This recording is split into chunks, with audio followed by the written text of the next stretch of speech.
धन दोस्तों, दो बड़ी अपडेट। एक लेटर जारी हुआ है और लेटर है 27 अक्टूबर 2025 को पेंशन के रिगार्डिंग है और पेंशन एंड पेंशनभोगी कल्याण विभाग से निकला।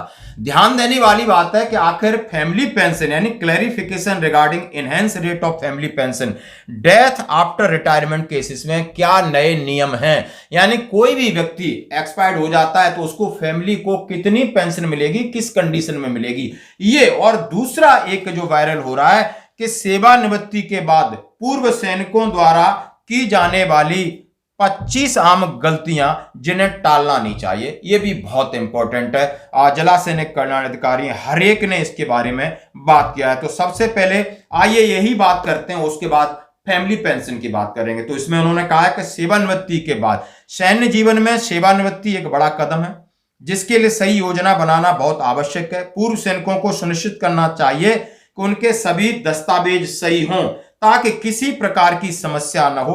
आपके सामने हम 25 बिंदुओं को एक सरल चेकलिस्ट से तैयार कर रहे हैं, तो बताएंगे कौन कौन सी गलतियां अक्सर हो जाती हैं जिससे समस्याएं उत्पन्न होती हैं और उन्हें पेंशन में व्यवधान पड़ता है। पहले बताएं, यदि आप रिटायरीज हैं या रिटायरमेंट होने वाले हैं तो 25 जो पॉइंट लिखे गए हैं जो बहुत ज्यादा वायरल हो रहे हैं, उसमें लिखा है जिला सैनिक कल्याण बोर्ड में पंजीकरण न कराना। यानी आप जैसे ही रिटायरमेंट आते हैं जिला सैनिक बोर्ड में पंजीकरण कराना, पहचान पत्र न बनवाना और आपको कई लाभों सुविधाओं से वंचित कर सकता है। आपका आइडेंटिटी कार्ड और रजिस्ट्रेशन होना जरूरी है आपके जिला सैनिक बोर्ड में। स्थायी पता अपडेट न करना, यदि आपकी सेवा पुस्तिका डिस्चार्ज बुक में आपका वर्तमान स्थायी पता दर्ज नहीं है तो पत्राचार लाभ वितरण में कठिनाइयां होंगी। यानी अपना जो परमानेंट रेजिडेंस है उसको अपडेट करना। पेंशन बुक में त्रुटियां, यदि पेंशन बुक में केवल आपकी पत्नी को शेष राशि के नामांकित व्यक्ति नॉमिनी के रूप में दर्शा गया है परंतु फैमिली पेंशन का प्रावधान नहीं है तो आपके निधन के बाद वित्तीय परेशानी हो सकती है। यानी उन्होंने कहा है कि आपकी जो पेंशन बुक है आपका नॉमिनी, यानी हम सीधा सीधा कहेंगे आपका जॉइंट अकाउंट उसके साथ होना चाहिए और पीपीओ के अंदर पत्नी का नाम जन्म तिथि दर्ज नहीं है, यानी पत्नी का नाम जन्म तिथि होना चाहिए और संयुक्त रूप से जॉइंटली नोटिफाइड पीपीओ नहीं माना जाएगा, नाम होना चाहिए, तभी पत्नी को पेंशन मिलेगी। और साथ में बोल रहा हूं, नाम के साथ साथ उसकी स्पेलिंग करेक्ट होना चाहिए, उनका आधार कार्ड करेक्ट होना चाहिए और उनका पैन कार्ड, ये सारा चीज होना चाहिए। जो पीपीओ में नाम है वही आपकी पासबुक में नाम हो, वही आधार कार्ड में नाम हो, वही पैन कार्ड में नाम हो और वही डेट बर्थ हो, ये बहुत इंपॉर्टेंट है। इसलिए पत्नी की जन्म तिथि का उल्लेख न होना, उन्होंने कहा है बहुत सारे ऐसे पीपीओ हैं पुराने जिनमें वाइफ का ईयर लिखा है, डेट ऑफ उनका दिन और महीना नहीं है, वो कराना। बच्चों के विवरण दर्ज न होना, यानी बच्चों का भी सेम स्पेलिंग, नाम और उनका आधार कार्ड सही तरीके से होना चाहिए। संशोधन की प्रविष्टि न होना, यदि आपने बच्चों के सुधार कराए हैं तो आपके पास पार्ट ऑर्डर की कॉपी होना चाहिए। संयुक्त पेंशन खाता न होना, जैसा मैंने बताया कि जॉइंट पेंशन अकाउंट होना चाहिए। ईसीएचएस मेडिकल कार्ड का अभाव, यानी 64 के भी कार्ड होना चाहिए। आधार और पैन कार्ड में गलत विवरण, जैसा हम आपको बता चुके हैं। विवाह की सूचना न देना, कुछ लोग सेवानिवृत्ति के बाद विवाह करते हैं या दूसरा विवाह करते हैं, पत्नी मर जाती, तो ये सारे रिकॉर्ड आपने करवाने होंगे। पत्नी के निधन की सूचना न देना, आपको आपकी वाइफ एक्सपायर्ड होगी उसका पार्ट ऑर्डर कराइए और उसकी प्रविष्टि यानी आगे रिकॉर्ड में भेजिए। दूसरे विवाह किया है तो उसकी सूचना दें। दूसरी पत्नी का नाम पीपीओ में शामिल कराएं।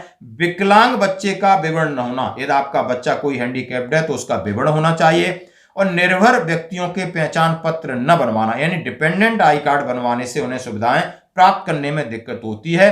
पेंशन खाता को डीएसपी में परिवर्तन न करना, पत्नी के लिए चेकलिस्ट न बनाना, दस्तावेजों की जानकारी न देना, महत्वपूर्ण कार्यालयों से परिचित न कराना, संपर्क सूची कॉन्टेक्ट लिस्ट और नॉमिनी न कराना, एक्सेस जानकारी न देना, वसीयत न बनवाना। यानी सेवानिवृत्ति के बाद पूर्व सैनिकों को अपने दस्तावेजों को अद्यतन रखना चाहिए, परिवार को उनके अधिकारों एवं लाभ प्राप्ति के लिए पूरी जानकारी।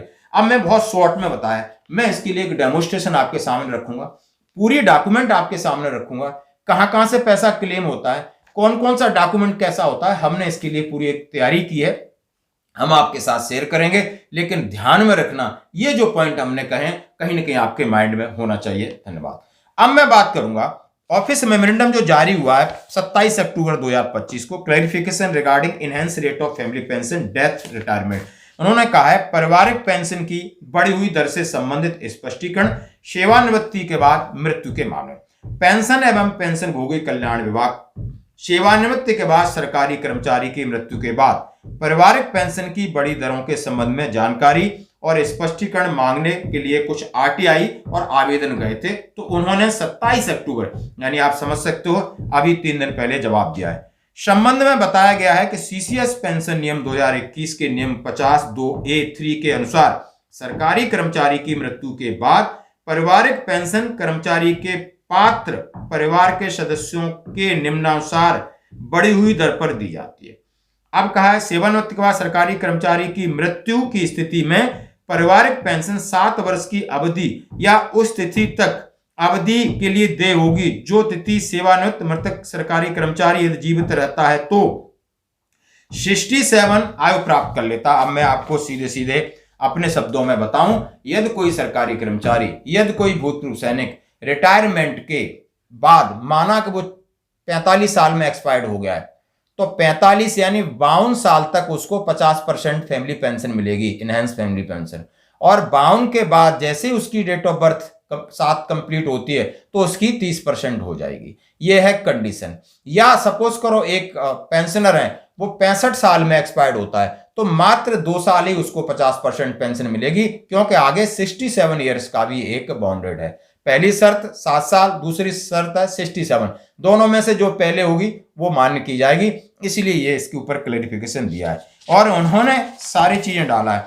कुछ संदर्भों में इस अवधि की गणना का स्पष्टीकरण मांगा गया है। किसी ने 60 वर्ष से अधिक, जैसे किसी डॉक्टर ने, मतलब उसी के लिए उन्होंने घुमा फिरा के पहले 65 था, अभी उन्होंने 67 कर दिया है। किसी को ये लेटर चाहिए तो ले सकते हो। धन्यवाद।